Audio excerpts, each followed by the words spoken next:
problems are getting a little bit larger. I have 3 terms on each side of the equal sign in this particular problem.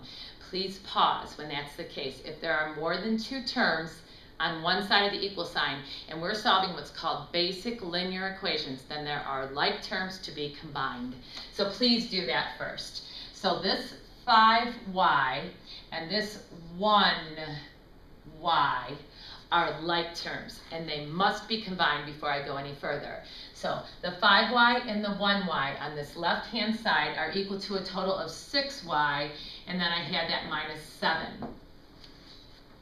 Over here, I have a 7y and a minus 5y that are like terms. They must be combined. 7 minus 5 is 2 of those y's. So I have 2y plus the 21. Now I'm ready to go ahead and use the addition principle and focus on the variable terms.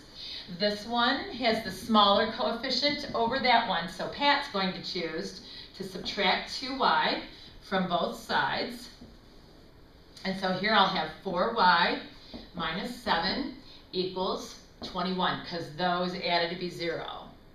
I want to get the y term alone, so I'm going to add 7 to both sides of the equation. So I have 4y equals 28. And not until I'm down to this very last step do I think about dividing both sides by, in this case, 4, because that's the coefficient of the y term. And I find out that y is equal to 7. I'm going to jot that down over here. Y is equal to 7. Again, maybe one check during this course, this sequence of about 3 problems. I'm going to go ahead and erase this since it's such a large problem. And I'm going to plug in a value of 7 everywhere I see y. So I have here 5 times 7, which will be 35. Then I'll subtract 7, plus 1 times 7. On the right-hand side, I have 7 times y, which is 7, plus a 21, minus 5 times y, which is 7. In order of operations says I should multiply before I add and subtract.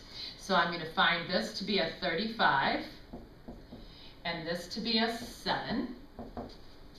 This is a 49, and this is a 35. And now I'm going to add and subtract working from left to right. So 35 minus 7 is 28, and then when I add 7 to that, I get 35.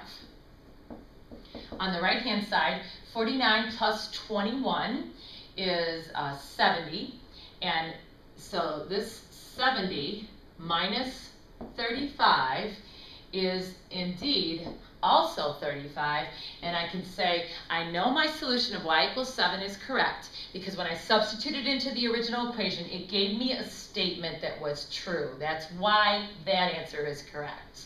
Let's look at another problem. This one involves parentheses.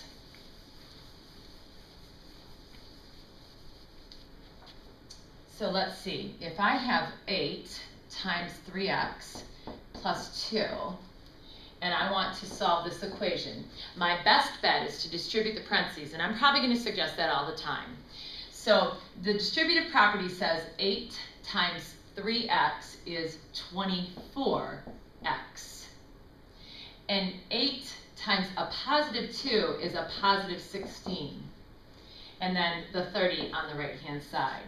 I'm trying to isolate the variable x, so I'll subtract 16 from both sides. And then finally turn to the multiplication principle, which is to divide both sides by 24. And please, would you always reduce if you can? And so I believe 2 will go into each of those. It goes into here 7 times and into here 12 times. And my answer for this problem is 7 over 12. Not going to take the time on this one to check it.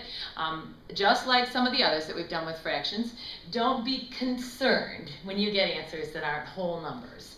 It is kind of a common desire to get integers as solutions. Let's do one that has a negative sign in the binomial and a minus sign out in front.